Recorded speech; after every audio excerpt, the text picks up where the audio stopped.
God, where's my thing at? Oh, yeah, I'm using 10 mega. What is it? 10 gigabytes a day. I'm using a lot, so I'm trying to regulate it to 10 a day. That's 300 for the month. So I'm gonna have to Right. triple the plan on the modem. But Yeah. We have like unlimited unlimited stuff and things we can pay for. yeah, these are unlimited. That's what happened. Was because when I got here, I had I had 100 gigabytes, and I used it in 10 days or less than 10 days. So whenever it gets to the 300 to the 100, it drops to like two Right. G. Oh, Yeah. I see. I see. So you just have to upgrade your plan. Can you send this to my Facebook page? I'll tag you. Let me tag you. Thanks for the Uno thanks very momento. much. Uno momento. Muchas gracias, señor Uno. Ita. Yesterday was Kate Lumley's birthday. Kate's birthday. Yeah. It was. It was. Yeah. Okay, I'm not getting. She's a fine, fine woman. A genius, actually, a genius. She's the like they have Buddhas. she's the next Dr. Seuss. Oh, absolutely. Absolutely. She carries on the. God, are we on? Yeah, we I got don't know. 27 people in the house. I can't Oh, get it to God. pull up. Well, when it pulls up, I'll tag you. Okay. So I'll, yeah, just first show together in 2023. What is the date? The 10th of January. yeah, because we had one planned for the equinox, didn't we? The solstice. Yeah, I was And it in was motion. I believe. What day was that? Oh, Yeah. the 22nd. 21st of December. Yeah, yeah. Yeah, I was. Where was I? 21st. Oh, You were yeah. doing that Yeah, I was. I was man there. of mystery stuff. You wouldn't tell anybody where you were going. I think that's purposeful though. Being in your Yeah. own. Oh, here we go. Yeah, Here you are. it enhances. Okay, let's have a look. I Todd got it. Medina is live now. Let's have I a look got you. now. Yeah, I yeah. just tagged you. Boom. It's done. So, Jumping Joe Delaney from Liverpool. You're in Liverpool, right? no, no. We're on the other side of the river, Mm. right? Which is much posher than Liverpool because they're all a bit rough in Liverpool. You know what I mean? Yeah, I got a friend in I'm going to get in Liverpool. trouble. I got a friend in All right. Liverpool. And he's a cool dude, man. He is a cool dude. He's a hell of an artist and activist. He's been a big inspiration to me. His name's Eugene Samuel Lang, Lange. Oh. Yeah, he's a really cool dude. So, what do you want to get into, Dr. Joey Lightheart? Well, I don't know. I mean, normally I feel inspired and I get a sort of a push to this is what you're going to be talking about, but I don't really have any of that this evening or today. What do you want to talk about? Do you I want to don't. talk about like controversial things and things like that, or because I don't like controversy, Todd, because it upsets people. You understand, and they get triggered, and they get angry, and they get resentful, and they call you names and stuff like that. Welcome to the party. Absolutely. I don't know. With all the code or information or memories or whatever that's coming in, and like, man, this last 2 days, dude. And I just put up a post today, and I just put what was on my mind. I just said like 48 hours of energy going through the body like crazy. Uh, I know in dream state the last 3 nights have been, especially last night was just exhausting. And you have a little bit of memory of energetically of what's going on, and it's like we're getting it done there, and it's going to be showing up here soon. And a lot of people, connected with it. So something's definitely going on. But anyway, having said that, I was thinking today, a while ago, just things to talk about, this show or any other one. And I was like, okay, what is my greatest fear? With all this information, and we know nothing at the end of the day. I'm sitting with it, and I'm going, I don't feel a fear. There's nothing I can do about the concept of death. There's nothing I can do about Anunnakis coming down from Nibiru or whatever human folly we create to, I guess you would say destroy, in destruction, as we've had in our past. But I don't know. So what's your greatest fear? And maybe mine will come to me. I'm the same as you, Todd. I haven't got any fear. I don't worry about anything, generally speaking. The only time it creeps back in and my head sort of goes west, if you like, is when I start to get physically tired. And recently, over the last month, because we've moved home again, and it's been absolutely exhausting, right? But when I get physically tired, I can feel the old child, frightened self coming in, but I'm aware of it now. I'm aware of him creeping in, and I just say, hang on, son. We're being looked after here, right? Yeah. We were plucked out of all that shit many, many years ago, and we were told quite clearly, don't worry, keep close to me, right? And I will guide you through this process. And when I talk about the thing that's talking to me, I'm not talking about something that's outside of me. I'm talking about something that's inside of me that emerges from one moment to the next. I think what I realized the last time we talked, we were getting into really deep stuff about the way instincts manifest, really. And I can clearly see that all the troubles on planet Earth and in this 3D reality are to do with misdirected instinct brought about by faulty logic. And I think the faulty logic, whether it come from 250 million years ago and the fall from grace and, some sort of inversion of the Metatronic apparatus and stuff like that, it could well be that, Todd, but, I don't care really. My main interest is what action do I need to take now to improve the quality of my life and the quality of those closest to me and anybody else who's in the vicinity, because I've stopped ambulance chasing, Todd. I don't want to save the planet now. I don't want to save everybody on the planet. I've done that, Todd. I would like somebody would be in trouble and I'd get me, get on your white charger, son, and save that young woman in distress, right? And I'd go off and I can see that every time I did that, it wasn't helpful, Todd. Actually, what it was doing is, it was actually disabling people who needed to grow up themselves. Yeah. So really, it was interfering, right? Yeah. But under the pretext and the ignorance, really, of trying to help. So really, I try and keep my nose out of what everybody else is getting on with now. Live and let live. And if they get stuck, I'll share my experience and I'll say, look, I went through that myself. This is what I did. I don't know whether that'll work for you, but give it a try, right? And that's all I do now, Todd, as best as I can, really. Over to you, old boy. That was quite the soliloquy. Spell soliloquy. Don't start. No, that was awesome, dude. Yeah, well, and then it gets to there's nothing wrong. So there's nothing wrong. I don't need to, you know what I mean? Things are going to pop up, and you're gonna, as we do, equalize them or whatever. And then the whole thing of the purpose-driven life. To me, the intelligence that's coming in is so broadband, that even the concept of a purpose-driven life. Now, you still have the consideration of, I'm here, I have desires, I have wishes, I have things I do want to go for, But it's almost like that comes into question.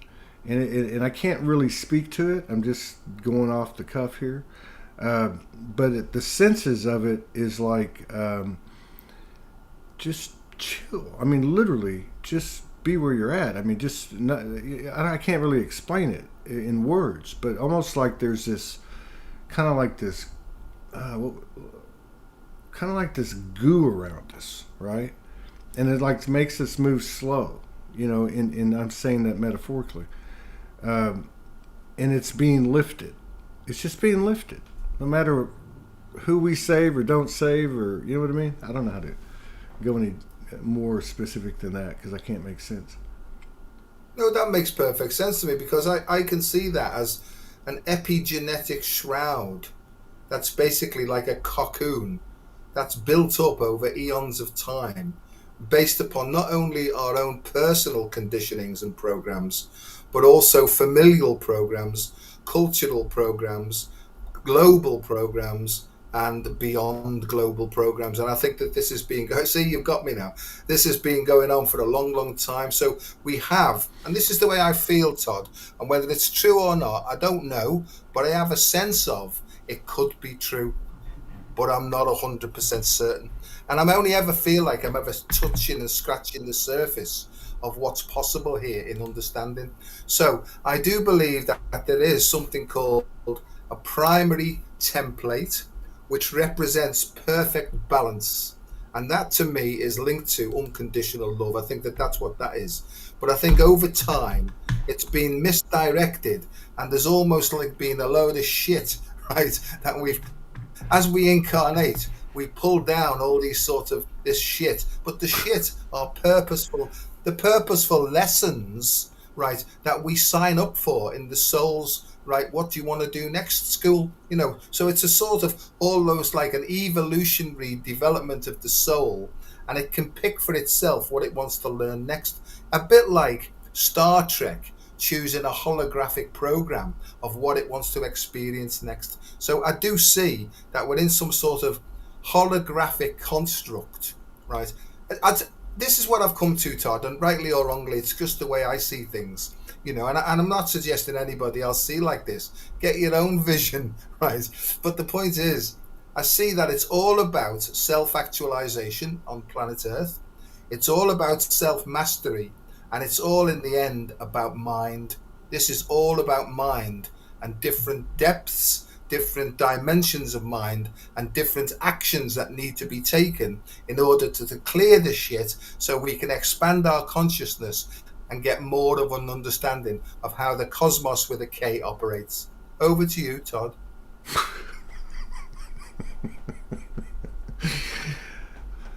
That was a lot, man. What happens if I can't broadcast tomorrow? What happens if you can't run in marathons anymore? What happens if I can't get it up anymore? What happens if the electricity goes out? What happens if some invaders land on the earth? Is there a part of us that can actually be fully embodied in the human form and maintain itself through any and all things?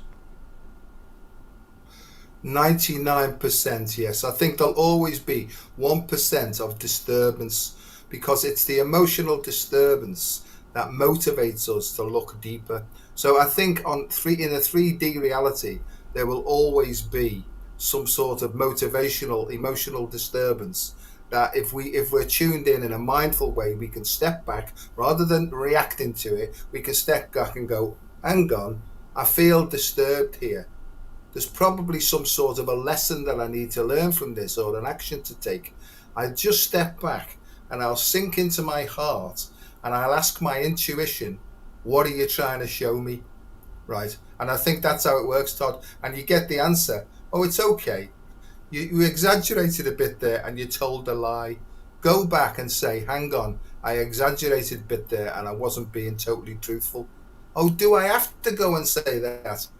Yes, you do. Grow up, right? Because you're supposed to be living in the truth, not in some sort of fantasy island. So, yes, Todd, I think that there's the more that we do that, the more that we get free, the lighter we feel, so lighter in weight, but the more light comes through to actually wash away, if you like, all this shit and shite that's been covering us for a long, long time. I really honestly feel that's what's actually happening now globally on planet Earth. That all of us are being flushed with this light that's causing all the stuff that we've buried down to come to the surface, so we can look at it and go, oh yes, I can see where I was out of alignment there. That would be called in the old Greek a sin, to miss the target, as well you know, because that's what sin means, doesn't it? Slightly off target. So we can say, hang on, I can see I was a sinner there, I repent, and maybe if the situation comes up or something similar, I'll take a different action that will align me with the truth. Pow! But even the concept of being out of alignment, and again, I just point to the massive amount of coding that's been coming in. It seems to be more and more expansive and endless, obviously, at warp speed. Nothing's wrong. I'm not out of alignment. I mean, all these conversations, I'm not knocking you or this one conversation. I'm seeing the things that I've talked about over these. There's so many things becoming irrelevant. Is it okay? I would say there is no doubt that there is what we're discussing daily. This massive light influx, photonic light, whatever you want to call it. But at the same time, there seems to be, in equal measure, a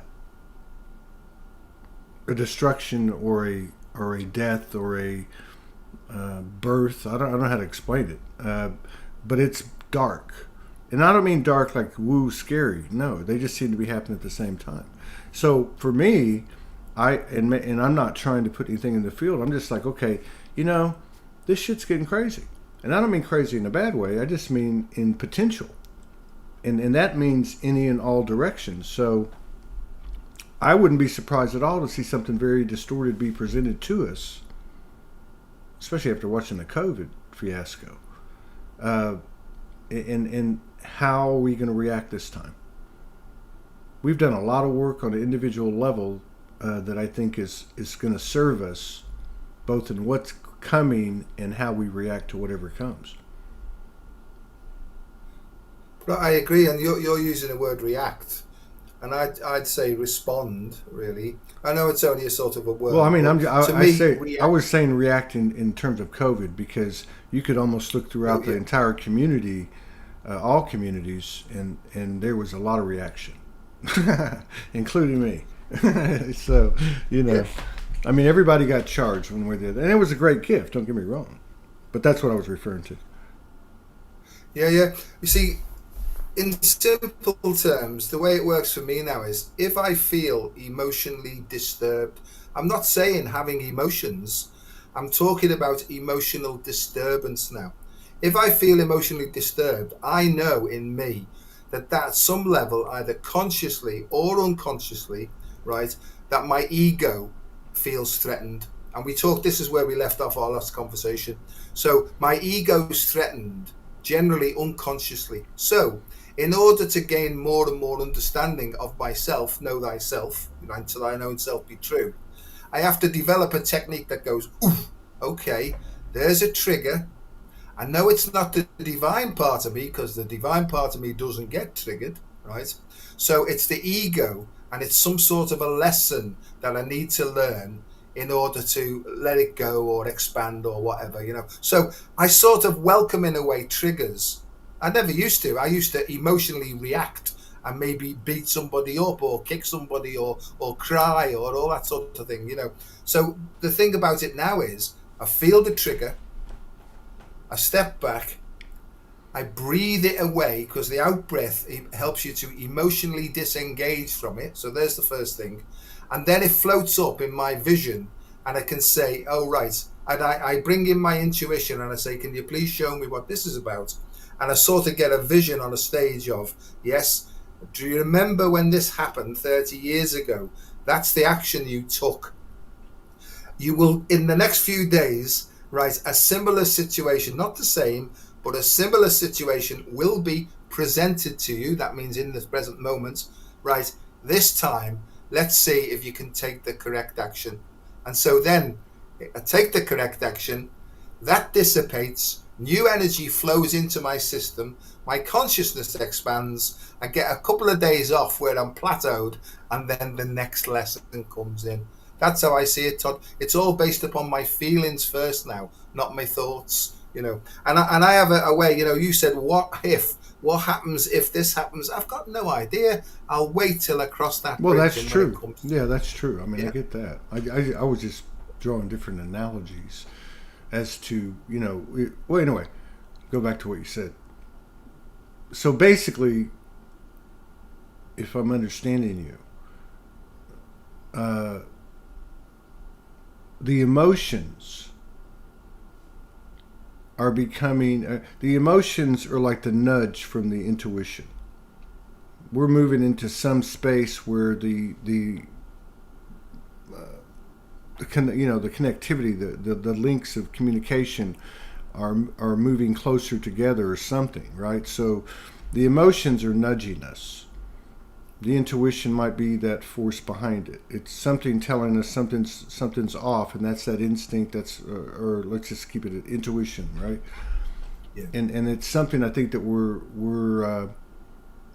trying to explain this stuff as fast as it's happening, but there's no way to do it. You can only take one little piece and give it your best shot, and you're still not going to be able to do it. But yeah, I mean, I don't know. To me, it's just going. You know, this is another example. The process that you just laid out, we can all relate to that. My question is, is that going to continue to happen? I think what's happening is we're moving quicker and quicker and quicker, and it is becoming wordless in terms of our own communication with ourselves, which is going to eventually extrapolate. It's our inner telepathy. Yeah, No, I agree with you, and that's happening more and more. You know, I'm having more and more telepathy with my wife, you know, because I say to her, I know what you're thinking. And then she tells me to F off, but you know. She tells you, I know what you've been thinking every day that I've known you, because you're only thinking about one thing. Hey, no, that's not true. That's not true, actually. In fact, that's gone away from me completely, you know. So I don't know. I'm becoming androgynous, and physically I'm changing in that department as well, you know. And I don't care talking about it, you know, but I'm definitely having very, very big changes in that area, you know. And also, Todd, I'm smelling more as well. You know, my whole sort of aroma, right, it smells differently as well now.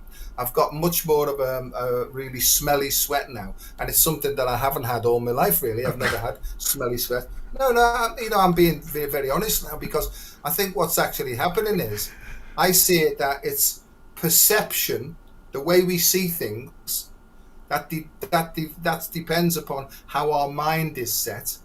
That determines the signals then that are passed down our autonomic nervous system. The autonomic nervous system is connected then to the endocrine glands. The endocrine glands then secrete biochemical substances which impact upon our stem cells, which will then impact upon the way our body is formed. So that's how I see it works, you see. And I think that you can get... And, you know, Todd, that's how I see it. It all starts with perception. So it's my first. Do you realize that? I mean, you just, like you were saying, the ABCs. We're all. I don't even know what the endocrine is. I think it's the skeleton system. No, I'm just messing with you. I mean, that was like. It's your glands, mate. It's your glands. Your endocrine system it's your glands. Oh, your glands. Okay. Right. Yeah. So the first one, you've got your adrenal glands. That's the first root chakra. Right? That's the adrenal. Okay, hang on. Let's stop at one point. The adrenal glands are the root chakra. Yeah, because that's associated with your first primary instinct, which is to defend yourself. Okay, so the first one's the red. So the adrenal. The red end. Well, let's stay with one. No, the red end. No, this is.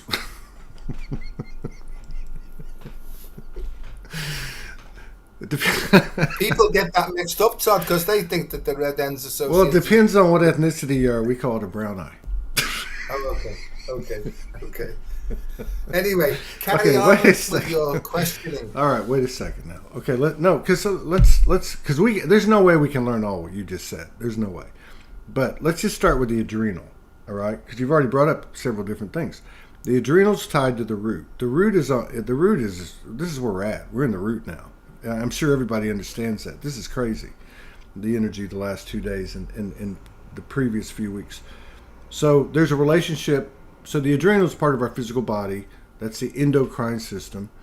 And now you made a statement that it comes from a natural instinct, fear or fight or something like that. Is that the only way it can come? Or do your adrenal glands only get turned on in that type of situation?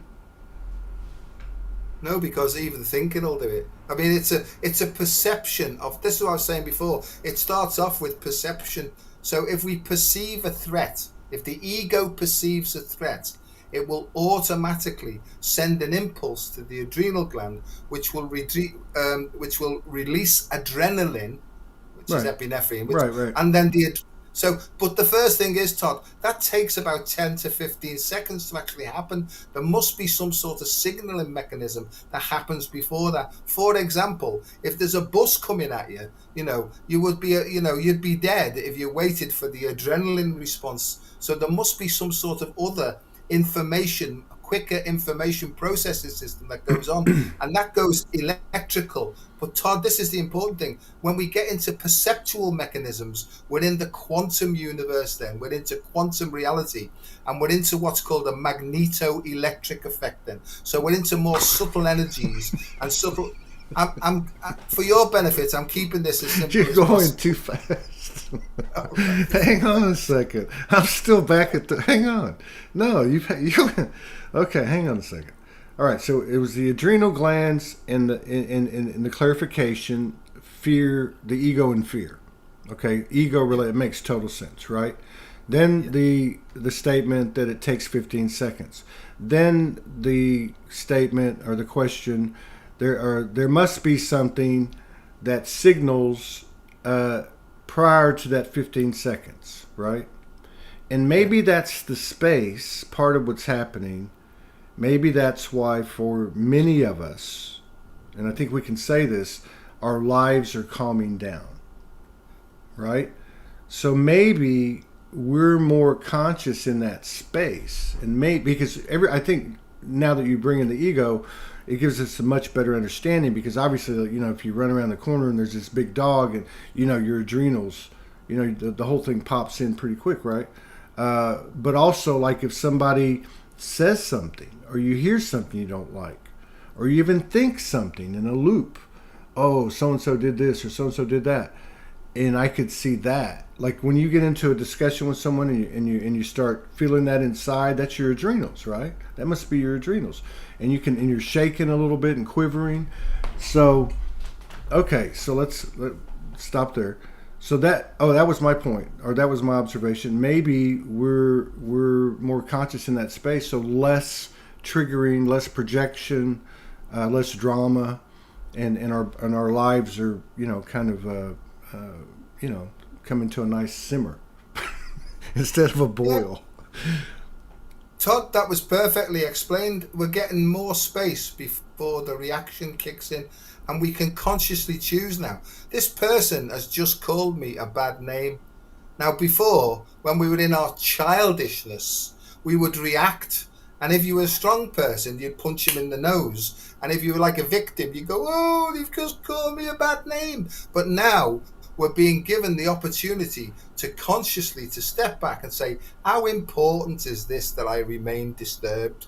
And most of the time now you go, it's not worth it. Just let it go. Let it go. So you're just brushing it away with an out breath. And I explain this like flies landing on a cow's tail, and the cow couldn't be arsed, it goes like that. It's just a fly. I'm just going to swash it off. Off you go, fly. I'm going to carry on eating the cud and whatever. I think we're getting, or almost like a windscreen wiper where something comes on that.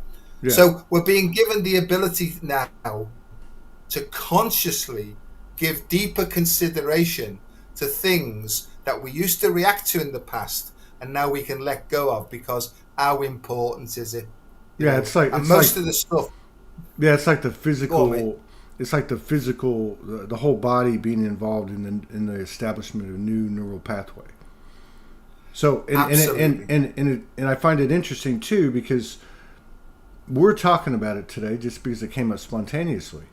But I think it could be at least considered as evidence of how we are unconsciously are achieving certain things and are unconscious to it for a bit, and then start to become conscious of it. So yeah, it's just like the real-time spirit science of what the fuck's going on. No, exactly. And the whole point is, from a physical point of view, how do you know that your fight and flight kicked in?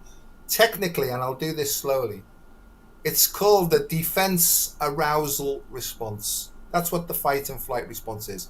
It's defense arousal. So it's an automatic response to a perceived threat. But what I'm learning now, Todd, as I go further along this process, and I don't know everything, but the more I see it, I can see that I've been suffering from misperceptions all my life. And the misperceptions were fed to me from the day that I was born. They were fed to me. They are the conditions, they are the programs that were fed to me before I had any ability to consciously look at them and see if they actually felt right for me. So there's a whole load of conditioning that needs to be brushed away. But how do you know that you're automatically being conditioned, or you're conditioned? What happens is we get a similar pattern to something that's happened in the past. So we get pattern matching, and then automatically this executable file kicks off, right? And we have this emotional reaction. Now, we can either respond like we've always done and do the same old thing over again. That's called a habit. Or we can feel it trying to activate. We can breathe it away, sit back and go, hang on, is this serving me now? And where did it come from? And what I found, Todd, is I've cleared a lot of my own personal conditions and programs, and I've had to go back into the family, into the culture, into all the way past. So in a way, Todd, by taking these correct actions to realign now, whatever that means, right, then I'm also clearing up not only my personal history, but also my ancient ancestral past as well. Now, somebody will say, yes, but there's no such thing as a past, right? And I'll say, for the benefits of trying to explain this in simple terms, yes, there is. Over to you. Thank you. Okay, another slant off of it. Can the collective adrenal glands be activated by one event? 9/11, whatever. COVID. Can the adrenals of the populace be poked and poked and poked and poked through like that, almost like a what do you call it? Stockholm Syndrome, or Yeah. or hypnotize, or I don't know, what do you call it? But I'm just saying, when you take it into consideration, could that occur, and could it sustain itself for 2 years, and did it? Well, not everybody fell into the trap, Todd. And I suspect that the answer is that there will be groups who have cultural conditions who will fall into it. And there'll be groups that don't have the same cultural conditioning who will take no notice of it. So the answer to me is that there's basically 12 different stereotypes, and we'll call them from this moment on storyotypes, right? Because those cultures will have different stories which will determine their emotional responses to external stimuli. And so some people can see it coming a mile off and they go, I'm not having anything to do with that. Some will go, oh yes, I must fall into it because that's what the government and the authorities are telling me, so I must follow the rules. And there'll be others then who want to take action like the warriors and kick off and cause all sorts of trouble. So I think that the 12 tribes represent the 12 different viewpoints, represent the 12 chakras that are being actually activated by the Earth's 12 chakras now because of this massive influx now of solar energy. Other than that, Todd, I'm not quite sure. How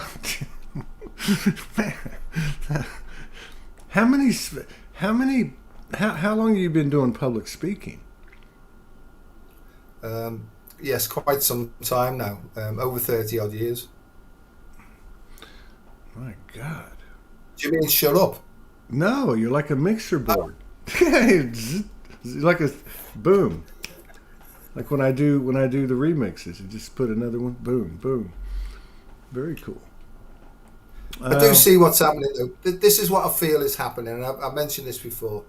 I do feel that we are going through, a stellar activation cycle. And I think that these things happen, right, in great big cycles of time. And I think what's actually happening now is Mother Earth is also being bombarded with this information from the great central sun. And I don't fully understand what I'm saying here, Todd, but I have a feeling and I see pictures in my mind. And I think what's happening is, because of all sorts of misdirection by nefarious forces, I think that we've been duped in a way because we haven't had access to full information. And I think what's happening now is, rather than what people are calling a complete reversal of the poles, I think this is what Ty was going on, your mate Ty Hudnall the other night, and I was fascinated by that. I think what's actually happening is that the fall from grace, if you like, was a slight tilt, right, of the channel, the direct channel from the great central sun. And I think what's happened now is the nefarious forces are trying all sorts of different techniques to try and cause a full reversal so that the poles completely reverse. And I think what's happening is the benevolent forces are actually working together now to actually redirect the pole back to its true vertical alignment now. So this is more of a stabilization and neutralization effect that's going on, and I think because we're on planet Earth, we're actually suffering the consequences of what's going on in the invisible realms. But Todd, once again, I'm not quite sure, and that could all be a load of old bollocks. But what does it mean to us? What does it mean to us? It means that if you feel emotionally disturbed and you feel you're being you're off kilter slightly, there are certain breathing techniques that you can use to get you back to the still point, to then be reconnected to the intuition to ask, what action should I take here? And I think it's really quite simple if you keep your feelings and your ear on how your heart's working and how you feel. If you're open and flowing, just keep going. And if you're not, take a step back, ask your heart, ask your soul, I'm not quite sure what to do here. I wonder if you could possibly give me a clue. Thank you very much.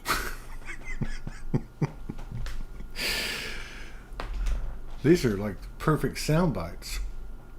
And then, okay, so let's say that step 1 is the realization. Step 2, you can't pause it.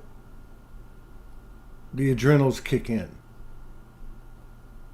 Is there any difference to our behavior if we catch it before the adrenaline kicks in and we turn the switch off, or it kicks in? Would we act the same? Once the adrenal comes on, are we out of control?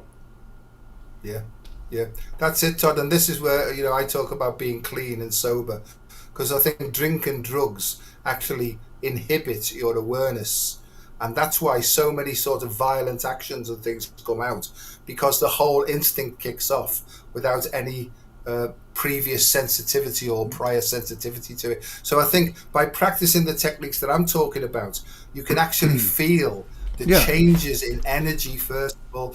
So we have the electrical energy, Yeah. and then we've got the more... Whoa. Man, wait. We Sorry. need 100 hours. When the adrenals kick in, do we have control from that point forward? Like I'm just thinking, because this is really good boots on the ground stuff that you're talking about. So, we've felt the adrenals come in. Most of the time, for me, it's easy to remember when you get upset, somebody pisses you off or something, and maybe you're having a conversation, and then you start talking to yourself, hey, okay, just calm down, fucking breathe, so I know we catch it. And I guess what I'm saying is, or maybe that's part of the answer, because everything's changing, everything is expanding. So if the signal's coming in stronger, and we're aware of it, and we know we've caught it in the past and self-talked ourselves sometimes not to keep our mouth shut or not take action,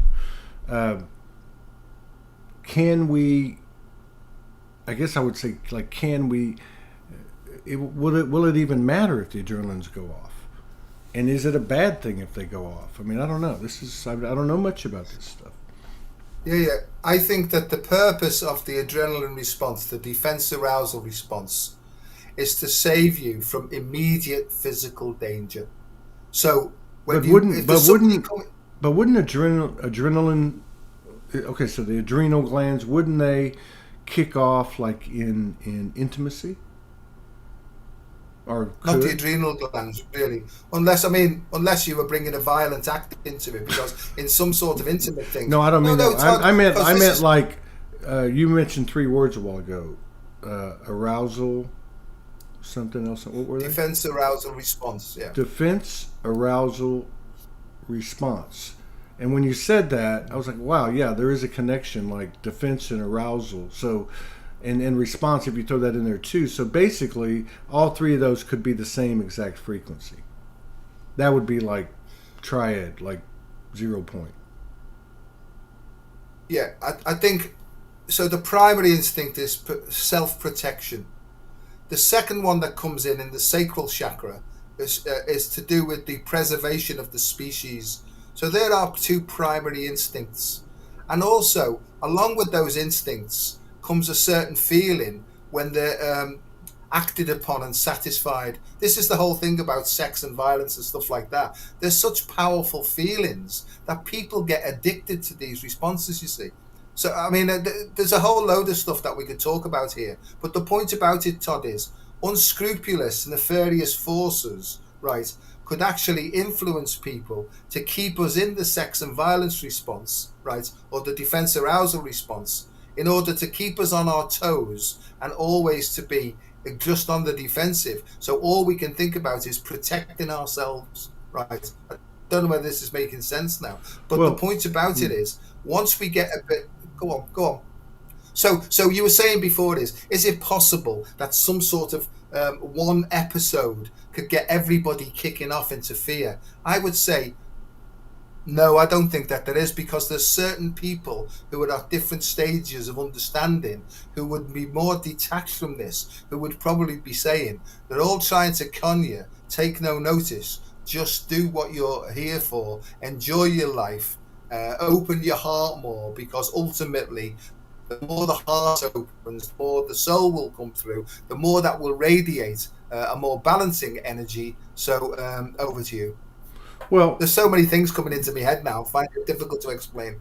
I think you had a double espresso. So I look at it this way: like the where are the threads connecting? Because the veils are lifting between the etheric world and the physical world. So if you think about archons, if you think about the siphoning of the human being's energy, we know through numerous narratives that comes from raw emotions, particularly emotions that are distorted, okay? So to me, I would think, and then if you think of adrenochrome and so on, I would think that there is a relationship between the adrenals and that reality that we're moving away from, where our stuff is being siphoned because we're becoming more consciously aware and we're living a different lifestyle. And I'm just wondering, back to the question of the adrenals, are they supposed to go off? You know, like ultimately, as we evolve and get in deeper into this transition, it's kind of like the appendix in your body. It doesn't operate. So almost like that, like, you know, yeah, I don't know. This is the way my mind works. So the appendix does talk. The appendix is part of the immune system, and actually, when the immune system's under response, sometimes the appendix can come back online. Okay. Right. Sorry. No. Let me go back to you're like a walking encyclopedia, man. No. Well, I mean, I've studied these things quite a long time because I know you to have. go back to the. To go back to the loosh, let's talk about loosh. Okay, nefarious forces and nefarious entities, they feed off loosh. Loosh is always associated with negative emotion. It doesn't have to be adrenaline and adrenochrome. It can be the sex hormones as well. It can be all those things. Anything that causes a negative emotional reaction is what these nefarious forces want. So anything that we can do is to give it no energy. Right, it will cause them to leave us alone because we're no good to them anymore. Right, they don't want the good stuff that brings peace and peace of mind. They want to keep prodding people so that they're on the toes and always producing these adrenaline things. You know, and the more fear a person has, and the younger, and people will understand what I'm saying. The younger the person is, right, and the more fear they have, the more that these things feed off it. But Todd, there is a solution to all this, and it's about understanding how the human works at depth. And so the whole thing is that if we can teach children and teach people from an early age that negative emotional reaction needs to be dealt with there and then, right, rather than repressed. Because I heard you talking to Ty the other night and talking to somebody else, and repressed emotion is what these things feed off. I don't believe in demons as such, Todd. I think that they're thoughts, right, that can actually feed off stuff that's in us. So every time one of these thoughts attaches to us and triggers us, it's actually a way that we can become free if we understand how to go through the process. But what tends to happen is, and I'll shut up after this now because it's coming out quick, but what I'm trying to say is, right, that what tends to happen is as soon as we feel an emotional reaction or a negative emotional reaction, we point the finger out externally when really it should come back to us to say, what is it in me that this thing is attaching to, and how can I let it go? And I don't believe, Todd, that all the prayers in the world and people sending you love and light can actually free you of all these things, these programs. I think that we have to take actions to do it ourselves. Right, over to you, Todd. I mean, we're into heavy stuff now, but there's a lot of Go on, you say something now. I catch my breath. I just think I just think I was when I reawoke or whatever, I got really clear. It's a beautiful, profound simplicity. And there's no way it has been. But I think like the energy of what I was what it was on my mind when we started, or whatever I was feeling, whatever we started talking about, because it's all been relative to that. Like the whole thing about the 15 seconds between occurrence and adrenal, right? And just different things, right? Examine it. So it's not been simple, but I feel like we're moving into a space of a profound simplicity where we're just going to be talking less and less and less, and I think this is like right in front of us or something. I don't know. I don't know. Maybe I'm tripping balls. Maybe January, or I just feel like nothing's gone backwards in these last 10 years. We just hit the 10-year anniversary, 12/21 or December 21, 2012, right? There's a massive influx. Even these last 2 days, it's changed the world. That's how it feels to me. So I don't know, man. Just like exploring these things is very interesting. Even like, me stopping you on the adrenal glands and what is the relationship? Are we digging into the Akashic openly and verbally? Are we creating something, I mean, I don't know. There's to me, the energy is incredible, diverse, and just mind blowing. And it's What and, if, and what if, also yeah. Go ahead. go on, sorry, mate. I think Akashic Records, right? I think what's actually happening is we're now moving beyond that, because in order to have an emotional reaction, there needs to be some reference, and any reference is stored, and anything that's stored is of the past. And then we're living in the moment, and we actually transcend memory in all forms, including the Akashic Records, right? We're transcending that and then living intuitively from one moment to the next, divinely guided by Source itself. So we've cut out the middleman, right? And how do we know that the middleman's trying to come in and interfere? Because we feel a change in our own personal energetic frequencies. So the more sensitive we become, I don't know about you, Todd, but I've become, over the last 3 months, even from the equinox, 22nd of December, I've become supremely sensitive again.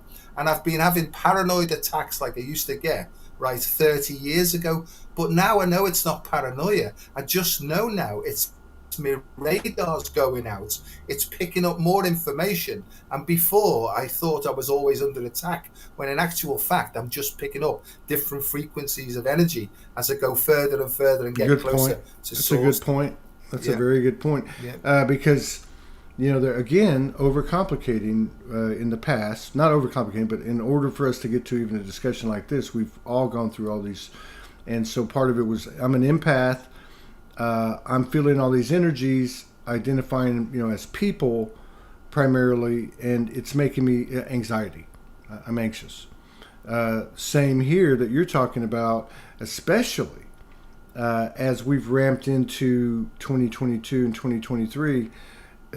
These unexplainable or whatever surges that come in, and you feel them in the body, and you can get that paranoia feeling. So I'm really glad you pointed that out, especially given the backdrop of how you felt about it or how it made you feel when you were younger.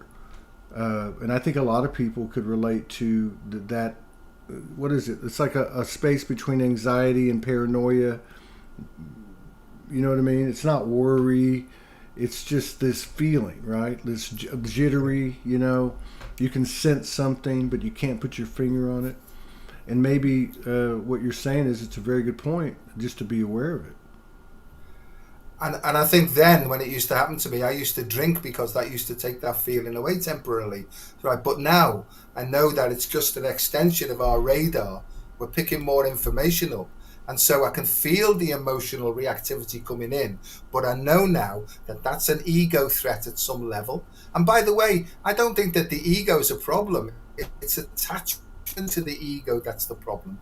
In my mind, the ego is actually the human. It's the mind-body complex of the vehicle, that's needed by spirit and soul to experience this life in 3D. So anyway, that's another story. What I'm trying to say is, it was in 1987, Todd, that I tried to throw myself off a very high bridge, right? Because this was all coming in so quickly again. That was apparently the time of something called the harmonic convergence. I didn't know what a harmonic convergence was. All I knew was I couldn't handle it, and I would be smacking my head against the wall and doors to try and let this thing all out. Anyway, I climbed over this bridge, and I was just about to launch myself.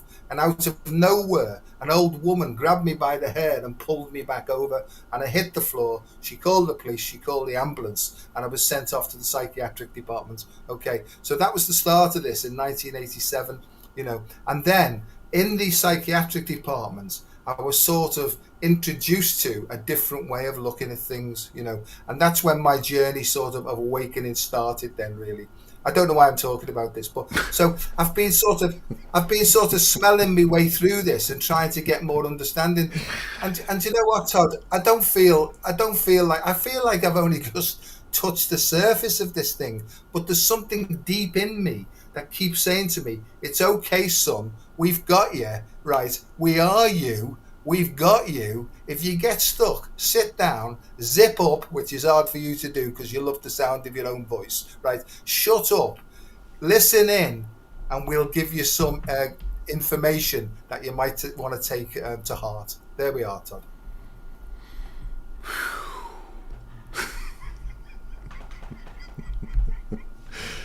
So I just have one question. Okay. So I'm going back to the story because I just got to know one detail of the story. So you're on a bridge, and you're jumping over the bridge, and was it an older lady comes by and grabs you by the hair? Yeah. Was Yeah. she like on. an angel? I mean, like she pull you up from the hair? I don't know, Todd. I don't know. All I know was that in my mind, I'm going to launch myself because I can't handle it anymore, right? And the next thing I know is I'm back on the other side of the bridge. There's this old lady talking to me, and as far as I remember, she knew my name and all that sort of thing. So I could do yes, it was me guardian angel and someone through. I don't know, Todd. I'm not going to sort of say this is what it was because I was drunk, right? I was wrecked off my head, and all I wanted to do was kill myself because I couldn't handle it anymore. And then that's when my sort of journey to reawakening or awakening started to happen then. And since then, there's been all these synchronous events that keep jumping in to give me more of a clue what's going on, And that's where I'm up to in my life, And people say to me, well, what do you think that I should do? And I have to say, I really don't know what you should do because I've got no fucking idea what I should be doing myself. I'm just waiting for the clue to come from me open heart so that me soul can say, turn left at the bottom of the road. And that's how it's become that simple for me, that I open my heart up if I don't know what to do. And I listen in and I go, give us a clue because I'm stuck. But I mean, it's a cool story because who knows, you may have had a wonderful life experience. She could have been the little fat angel that was in that movie, and you were Jimmy Stewart, who was drunk, and I think there was a bridge involved or a car. No, it was a car on a bridge, but what if that's an example of us always coming back to the same timeline or something like that? Like, who's to say that you didn't time travel from that point? Who's to say that you didn't have some kind of divine intervention or, I don't know, Todd. And, I could tell you another story about when I was 11, because Irish Roman Catholics used to send the eldest boy to train to be a priest. I was sent away to a priest training college at 11 years of age, and every night I couldn't get to sleep because there was all sorts of things coming through the window, and I was terrified, right? Now, whether that was part, and I don't get hooked into this, but whether that was part of me being taken away and worked on by aliens, possibly. It could be, it mightn't be, I don't know. I don't suffer from PTSD. I suffer from PDSD, which is post-traumatic stress disorder. Not traumatic, dramatic. Right? So how long were you there? I was only there for 18 months because I missed my mum. Right. And you were in what, like a monastery, like a preschool? Yeah, it's a at seminary. 11 years old, seminary. At 11 years old. Yeah. Did you ever go home? Yeah, we went home for the holidays, for Easter and Christmas. But other than that, we were up at 6 o'clock every morning. We used to have to talk in Latin. No. Right? We'd go to... Okay. You had to talk in Latin. Damn, that'd be hard. Yeah. So, but I guess if that's all you heard, you'd pick it up pretty quick. Yeah. So, okay. What was it? Oh, so whatever was coming through the windows, do you feel like they were associated with the Catholic Church, the priest, whatever? I don't know, Todd, and I've looked back into, are there things that I've buried in my psyche that happened to me there? Possibly, but I don't know, Todd, so I'm not going to get hooked into a possible story, right? And it doesn't make any difference. No, I just wondered if what was coming through, if you felt like they were connected. to connect it Yeah. to the Catholic Church or whatever, collaborators. Todd, I don't know. Was it aliens? Was it alien abduction? Me head goes off into that and I think, oh, don't be. That's another distraction. Piss off, leave me alone. I'd like a cup of tea now, and But it could be that, or it could have been I was that afraid. I was seeing things. I was in the hospital a lot in this seminary because I had terrible pains in my stomach, and and also Todd. There's all this, and in the end, I say to me intuition, I say, is this important? And do I need to find out? And I get no. But the thing about it is, I've been back to that seminary many times because I have a very, very deep connection with it. And it's such a lovely place. It's beautiful. It's so elaborate. St. Cuthbert's Chapel, as soon as I walk in there, I feel that real peace and I feel at home there, So I don't know, Todd. I don't know. I just know that today, if I feel disturbed, I know that in some way, my connection to source is being misdirected in some way. Whether that's some sort of archontic interference or some sort of Draco-reptilian revert, I don't know. I don't care. All I know that if I breathe it away, I get reconnected to source. I say, thanks very much. What shall I do now? Go out and enjoy yourself, son. Thanks very much. Thank you very much. You sound like Elvis. Yeah, very much. Dr. Joe seems a much better idea than Father Joe. Yeah. No, they call me Dr. Effin Joe. Effin? Yeah. I'll call myself Effin Joe from now on.